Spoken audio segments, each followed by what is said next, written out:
As opiniões emitidas pelos comentaristas do quadro não refletem necessariamente a posição da CNN.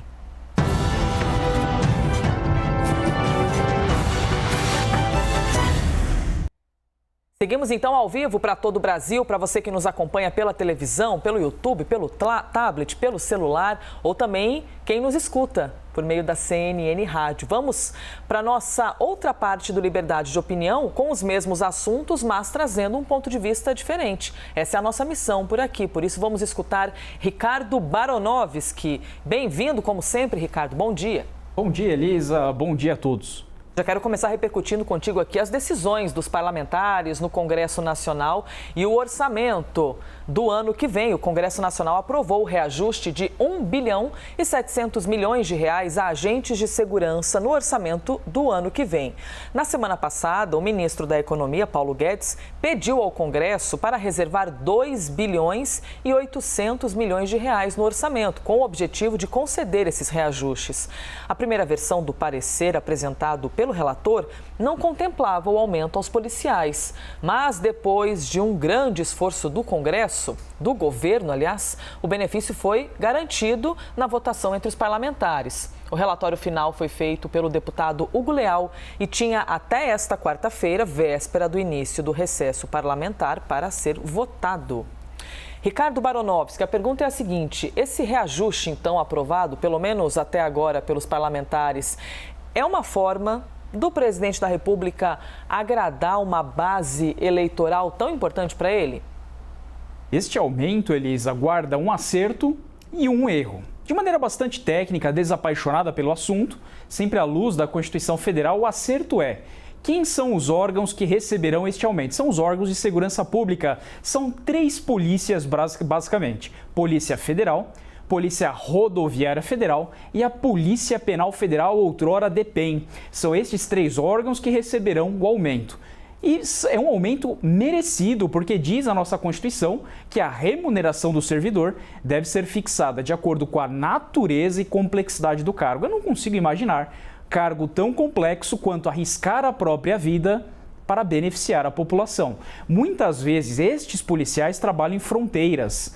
Trabalham, por exemplo, Polícia Federal, colarinho branco, são os piores crimes de combate. Muitas vezes as operações que demoram anos são às vezes destruídas nos tribunais. Polícia Rodoviária Federal. Sabia que é a polícia que mais apreende drogas no mundo? Eu vou repetir, a Polícia Rodoviária Federal é a polícia que mais apreende drogas no mundo. E Departamento Penitenciário Nacional, hoje chamado de Polícia Penal Federal, após a emenda 104 de 2019, ele cuida do cárcere dos criminosos mais graves dos presídios federais. Tive a oportunidade nos últimos 10 anos de aprovar milhares desses policiais federais, rodoviários federais, policiais penais, e uma vez empossados, eu tive também o prazer de visitá-los em loco. São regiões de fronteira, zonas difíceis, não pararam na pandemia, então é merecido este aumento. Mas onde que está o erro? Se é merecido para estes policiais, qual o critério para não beneficiar outras categorias que guardam a mesma complexidade e natureza de cargo? Pesquisadores federais, médicos. Olha o que passamos pela pandemia. Foram os médicos que se debruçaram em plantões intermináveis para salvaguardar a nossa saúde. A segurança é importante? Sim, mas a educação também, a medicina também é importante. Por que não professores, pesquisadores, auditores da Receita Federal?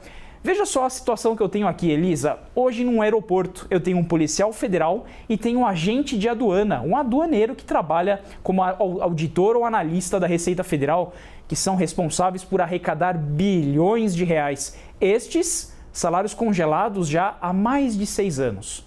E os outros já recebendo aumento, inclusive aumentos que já vem de certo tempo para cá. Uma última reflexão também, a crise da falta desses quadros. Desde 2015 não tem concurso para INSS, desde 2014 e 15 não tem concurso para auditor da Receita. E aí, um funcionário acaba trabalhando por 2 ou 3 e leva a pecha de ser inefetivo. Então, sim, o aumento é necessário, mas qual é o critério? O critério é constitucional. O critério é de moralidade, impessoalidade e legalidade. Veja que se uma categoria tem o direito de receber aumento, por extensão, as demais também o terão.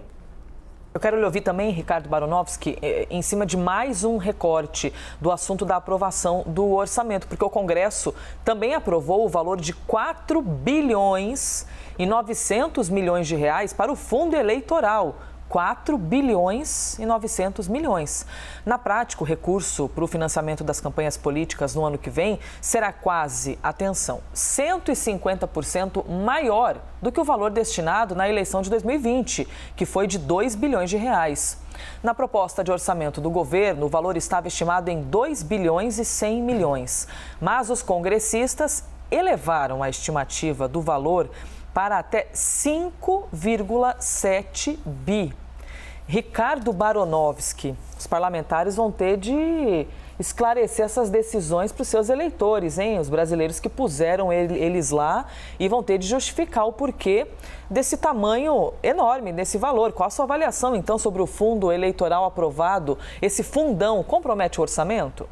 Vou ter até que me segurar um pouquinho, Elisa, para tomar cuidado com as palavras aqui, porque é um assunto que me deixa muito desesperançoso com o país. São mais de 10 anos ensinando direito constitucional e eu vejo uma conduta desta que salta de 2, que gera um valor altíssimo, para quase 5 bilhões, é estarrecedor e é desesperançoso. Por que isto? Porque o que rege a nossa república é o princípio da moralidade.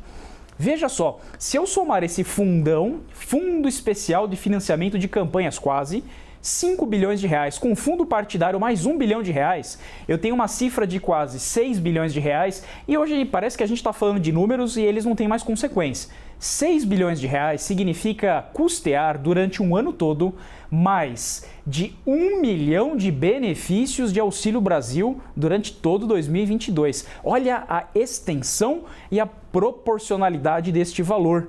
Veja, trago aqui então também um debate técnico para analisar isto. Não basta que os atos sejam legais, sejam aprovados. Ah, mas isso foi aprovado, está em lei, está em resolução, está em decreto legislativo. Tudo bem, mas além da legalidade, o nosso Estado se compromete a cumprir a moralidade. Existem várias ações aí que são responsáveis por fazer este controle, a exemplo de uma ação popular. Ação popular, qualquer cidadão pode fazer a análise de atos que sejam lesivos, não só ao erário, ao dinheiro público, mas também à moralidade administrativa, patrimônio histórico, cultural, meio ambiente.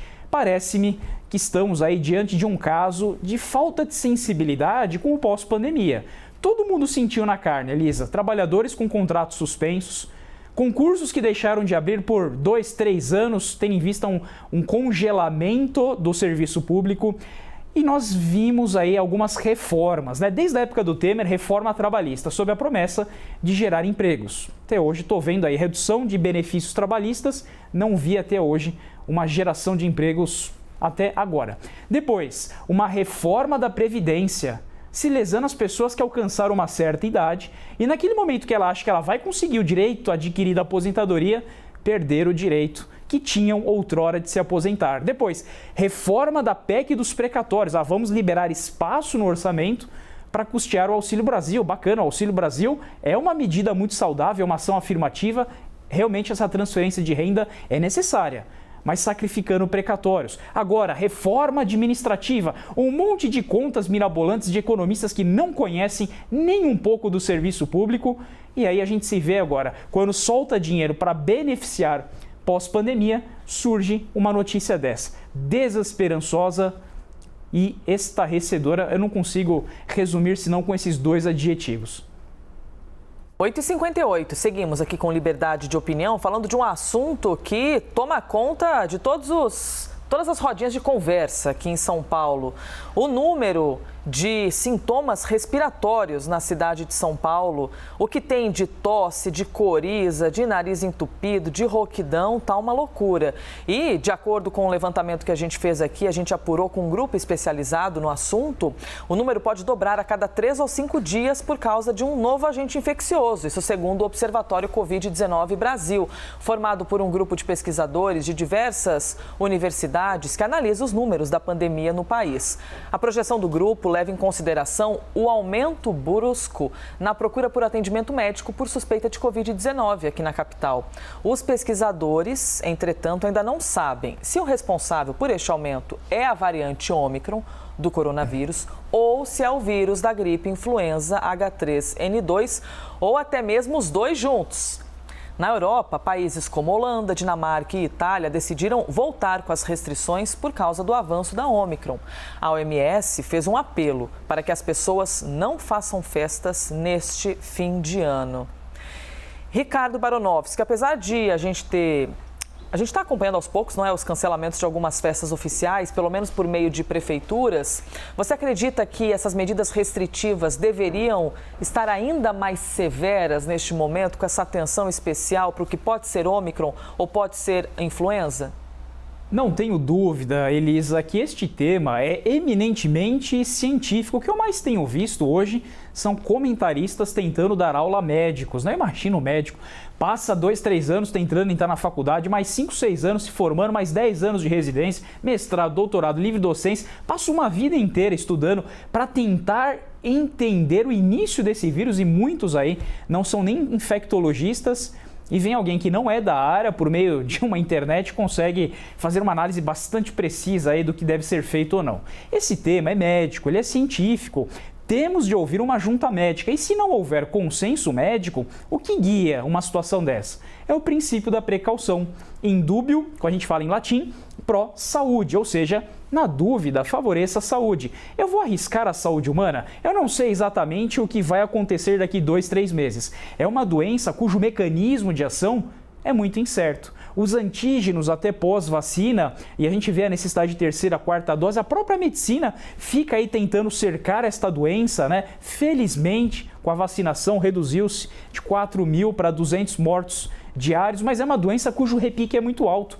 Eu vou arriscar, Elisa? Eu vou adotar aqui o princípio da prevenção? Não é prevenção. Prevenção é o dano à saúde certo. Aqui é o dano cientificamente incerto. Se nem os médicos conseguem cercar a gravidade da doença, quiçá aquele que não estudou o tema. Precisamos ter humildade, prudência e técnica. Afastar as paixões ideológicas que, como diria Eric Voegelin, paixões ideológicas apenas nos cegam, nos tiram o conhecimento e retiram a capacidade de pensar. Neste assunto, eu ouço os médicos. Muito bem, Ricardo Baronovski, obrigada pelas palavras e opiniões em mais um dia conosco aqui no Liberdade. Muito obrigado, Elisa, e até amanhã.